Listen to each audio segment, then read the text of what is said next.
get down here so that we can get started. And it's a much smaller group than we thought, which is in some ways beautiful because we can actually have more substantive discussions. Just to be clear, this is the Economic Justice Workshop, which follows up the very first panel that you had, that you were here for this morning. And it's an opportunity for those people who are working on economic justice to have a dialogue with people working on different public services. And that's going to be the nature of the group discussions that we'll be encouraging you to have. In fact, after, what we're going to do is we're going to have four very short inputs about tax justice, debt justice, challenging austerity, and then the civil society group in the financing for development space. And we'll hear 3 minutes from 4 different people, and then we're going to come into groups.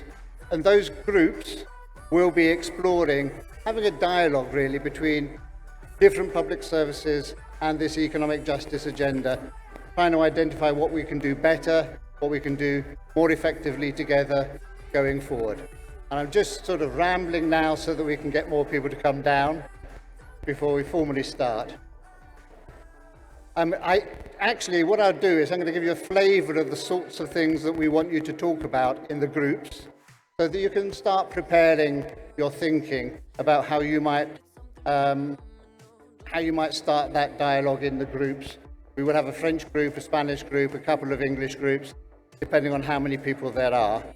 But we're going to be trying to explore how often are you told by ministries of finance or by governments that there's simply no money and no alternative, and that the only thing you can do is use the money you've got more efficiently rather than getting more money. To explore a little bit the root causes of the challenges in financing of different public services, and to explore how the economic justice agenda around tax reform, ambitious and progressive tax reform, action on debt justice, and action to challenge austerity can impact and transform the financing of public services. We will also be hearing from you what are some of the experiences you've got of already working from a public service, from the public services you're working on. What have been your experiences of working with that economic justice agenda, and what more we could do together. And at the end, we'll be moving towards discussions about particular opportunities and moments where we can work more effectively together in the next 3 years. So that's going to be the sort of substance of what you're going to be doing in groups. We're very keen to get a sort of dialogue going between different public services and those who have worked on those issues around tax, debt and austerity. So to kick us off, and I think we should just get started now, and hopefully more people will come down as we do. We're going to have a 3-minute input, and I'm guaranteeing you it's going to be 3 minutes because I'm going to stop people talking after 3 minutes. We're going to hear, first of all, from Aurea, who you saw earlier today chairing the opening session. 3 minutes on tax justice, what are the key events and opportunities, and what you, hopefully some of the ideas, what might be opportunities in the next 3 years. You're going to have 3 minutes, and then we're going to pass over to the next person. Thank you, David. Good afternoon. Buenas tardes. Hola. Thank you. I think this is about preaching to the converted, but there are very rare moments in the tax justice, in the economic justice movement that we can celebrate things that happen as a result of hard work of many organizations over the years. So we are sitting here at a really critical moment that many of you have worked towards, and I want to serve a reminder of that. Jayati has mentioned it, Laura has mentioned it, but of course we all know that last week at the United Nations we got to make inroads in the process of taking discussions on global tax reform to a forum that is imperfect, but is the forum that we have to democratize tax discussions. So for many years, we've had global tax discussions being had in a forum where most of developing countries were adversely included, to say the best. As many of you know, the OECD has been having the steering role in shaping global tax rules. And while as many of you know, it's a welcome discussion about the reform. It's been long term coming. Developing countries, global south countries, really reject the platform in which that discussion has been had, and also reject the premise that through which that discussion was had. Once there was a concern about how they be included in the negotiations. Within the OECD framework, developing countries were being many times left outside of the discussions, invited to join very on top of the hour without really time to understand the issues and even contribute their views. And the proposals, the solutions that were being proposed were really counter to the demands that many were presenting, including, for example, on the issue of a global minimum tax. The African Forum African Forum ATAP, African Forum of Tax Administrations, said that for most African countries, the effective corporate tax rate is about 25% and above. A 50% tax rate, that is the solution that the OECD was proposing, would mean that countries in Africa and over the global south would effectively lose taxing rights. So because of all of these reasons, we at the Global Alliance for Tax Justice call them shaky pillars, because of these reasons, but also because we believe that tax discussions need to be democratized. We pushed together with many of you and with your movements for this discussion to be had under the UN. It's a much fairer ground of struggle, and it's a much fairer space for us to contend because the rules are clear, and at least every country has a vote and has a procedural process for how decisions are made. This feels like hot chairs. David is coming, but thank you so much. Brilliant. Thank you very much. And because that's great on the global tax reform, it's also tax reform at a national level. Ambitious and progressive tax reform can transform the financing of public services. There is a very credible evidence that countries to expand their tax to GDP ratio by 5 percentage points, so low-income countries from 16% to 21%, could double their spending on education and health and social protection. So we want to massively increase financing for public services. We need domestic and ambitious and progressive tax reform. Great examples from Colombia and other Latin American countries now emerging. That's just my little addition to that. The second speaker, I think we're going to Rodolfo now to talk about debt for 3 minutes. Thank you.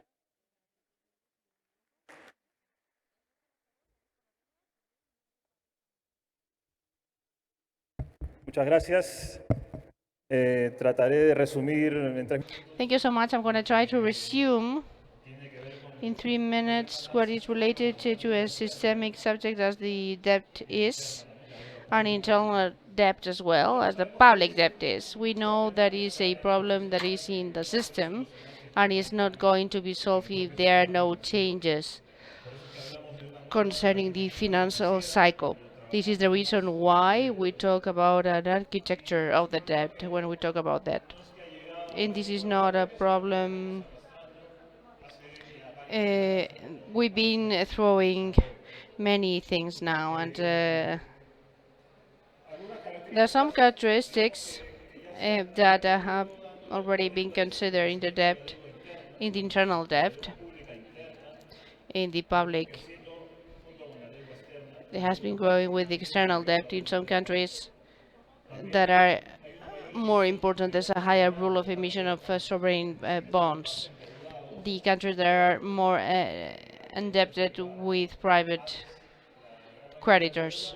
It used to be that the highest quantity of the debt was bilateral, but now we have more debts with the private sector, and this also generates a very great important thing. Then the International Monetary Fund, it's important to take it into account. We've seen cases as the one from Argentina, some countries that have agreements with the Monetary Fund, and even though they still do not solve their problems, and they even make it more important. And also with China that has another level of presence in countries that receive credits from this country.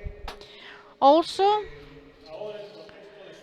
we have the increase of the rate because this makes poor the payment of the debts and the pressure of the exchange rate. The currencies, they get depreciated in our countries, and when we have to pay in debts, external debt becomes more difficult. So we have these two factors that make that the debt over the budget, the service debt concerning the public service, is higher in this context. And of course, this brings problems of austerity because due to the priority that we give on the payment of the debt, the countries, they need to take measures and take the legal or the tax laws, better said, to not tackle and deal with more than what has been promised, more than what we should be spending, the rights of people, etc. And that keeps bringing much more problems now than before. We also have the climate factor that generates a higher cost for the countries that are better exposed, more exposed, and that have a more expensive debt burden. We generate a vicious cycle for that. And finally,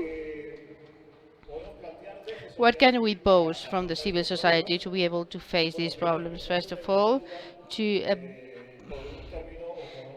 really leave that debt in standby, to avoid that debt. So we give a suspension for 3 or 4 years to demand another level of transparency on the credits for the creditor and the qualifiers of risk that should not insist, or at least see how can we reinforce that system, the process of debt restructuration, independently, transparently, linked to the framework of the United Nations for the financing of development, and then the creation of a debtor club.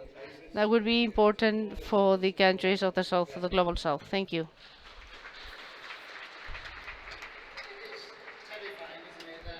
Countries are actually paying more in servicing their debt than they are for education or for health, or education and health combined. It's grossly unacceptable that those debts of the global south are enforced in one way or another and end up people have to pay, and that cripples the capacity of countries to provide public services. The debt of the global north to the global south, the climate debt, unenforceable. I'm looking for the day, maybe a few years from now, when the global south collectively says, we're not going to pay our debts until you pay your debt. And that will be an interesting moment. Hopefully it will come one day. We're now going to go and look at what's the consequence of so many countries who are indebted, the imposition, often by the IMF Ministries of Finance, of austerity. And Chiara from Eurodad will say 3 minutes on that.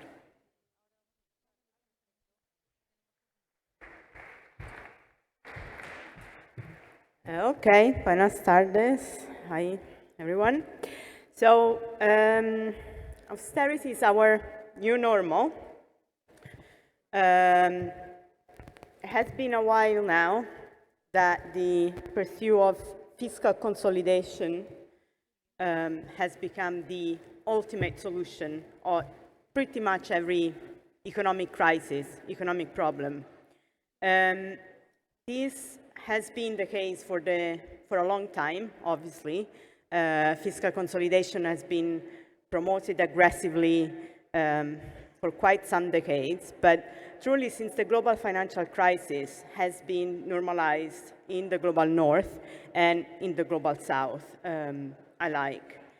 And this is despite the fact that there is such a growing evidence of the human impact of austerity, of the fact that it increases poverty, it increases inequalities of all kinds, it hits women the most vulnerable groups the most, and this is because fiscal consolidation is typically pursued cutting public services, cutting the public wage bill, that means salaries for health, education, public sector workers in general, and of course they are mostly women, as we know, cutting universal social protection measures and targeting these measures to just some sectors of the population.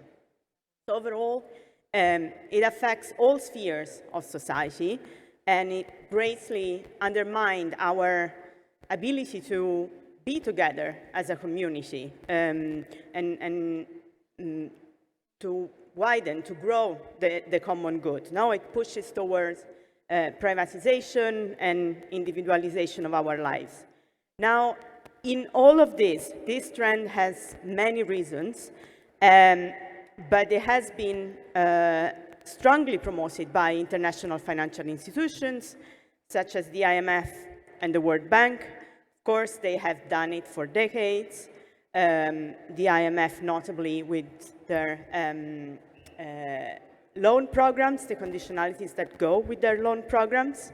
And for a few years, they have pretended that that was no longer the case until from 2012 onwards, they have been talking about the importance of public services in their rhetoric and in the research. And many of the organizations here in the room have tried to call them off for that and show what actually they were doing in practice, which is still promoting austerity conditionalities.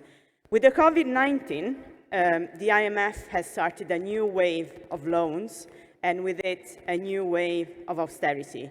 Again, in the past few years, many of the organizations in the room have made a number of publications that demonstrate that many more countries are getting indebted with the IMF, and they are being recommended to cut public spending. At the point that recent research has found that next year, 2023, 143 countries will be implementing austerity measures, meaning about 85% of the population. And this is going to greatly undermine all of the progress that has been achieved in human development.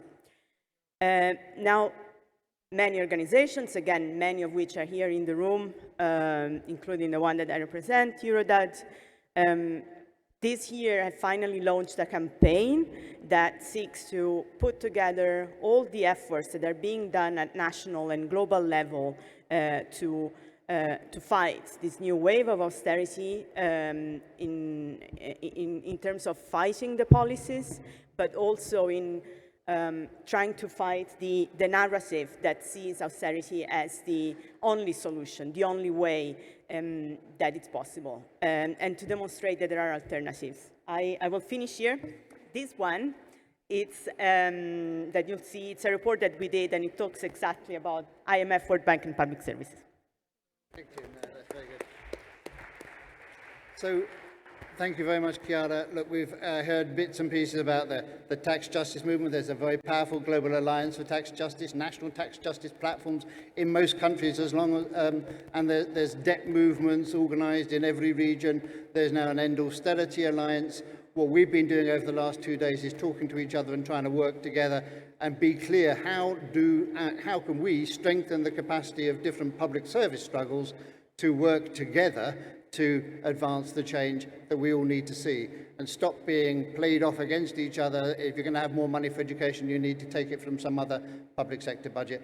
We need to come together much more than we have. There is one space that people do come together, Civil Society Forum on Financing for Development, and we're going to hear 3 minutes on that from Stefano from the Society for International Development. Thank you, David. If somebody can distract David for a few seconds, Okay, I have 3 minutes, so 3 things.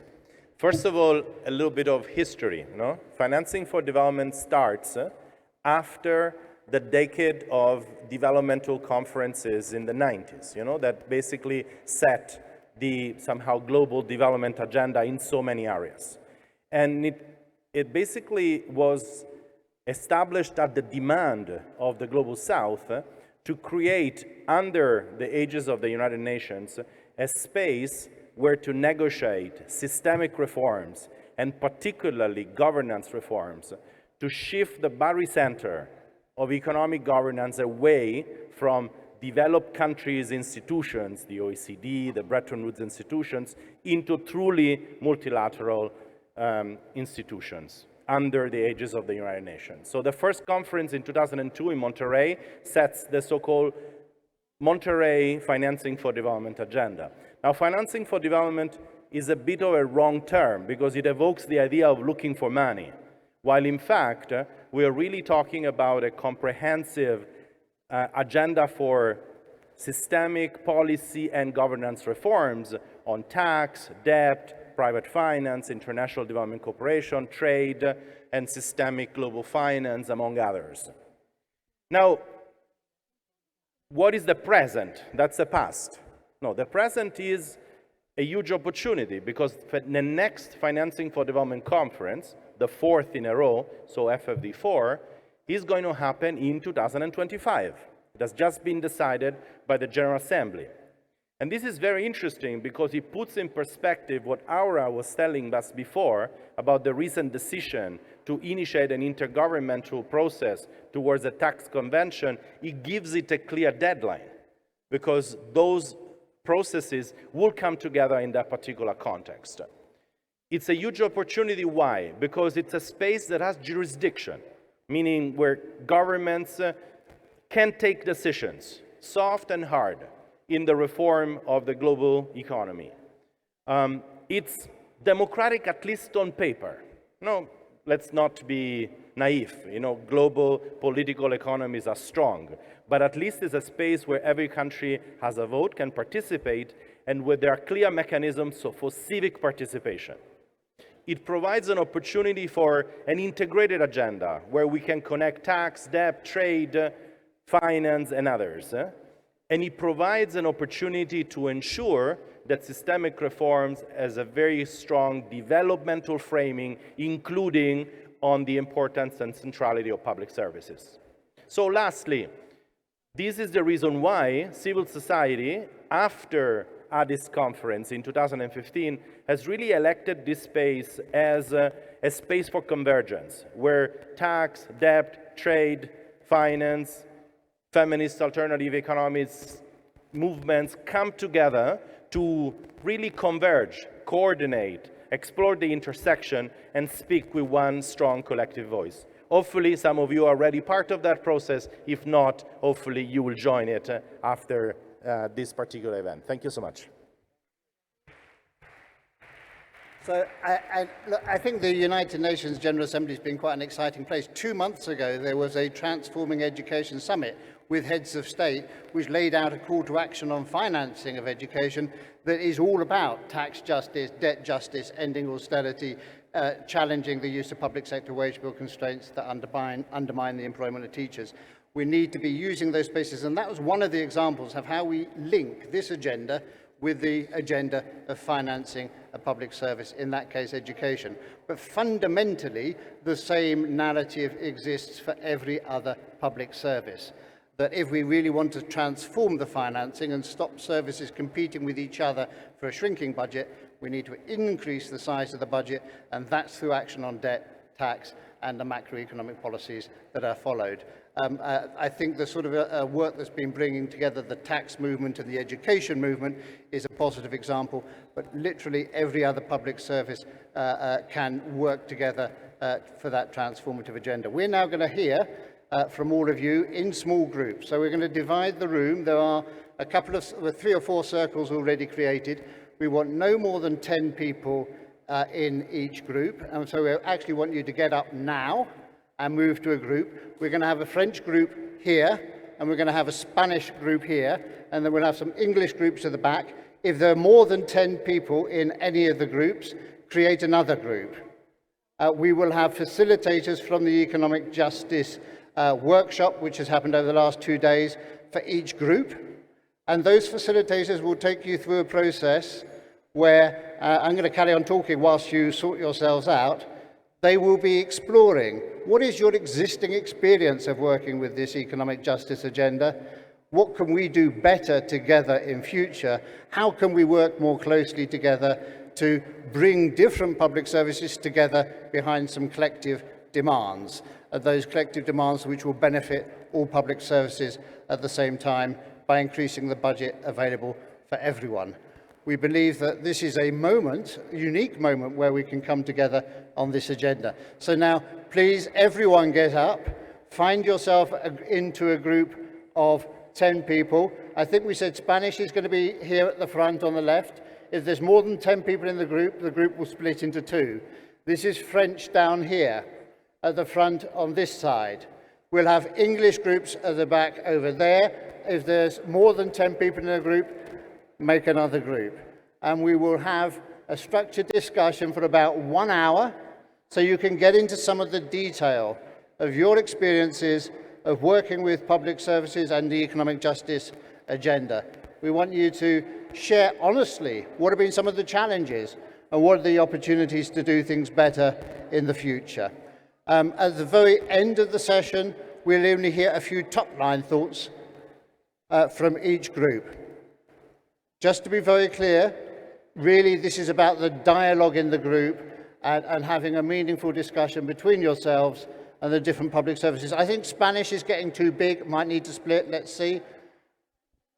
How are we doing at the back there with the English groups? We're okay. So I think I'm going to shut up now and I'm going to leave it to the capable hands of the facilitators. Just be clear, every group must have a note taker who can keep detailed notes. I think someone's already been appointed. Make sure that you know who that is and make sure they're taking good notes, because we will collect all of this to inform our future planning. Thanks very much, and we'll see you in about 1 hour after this discussion.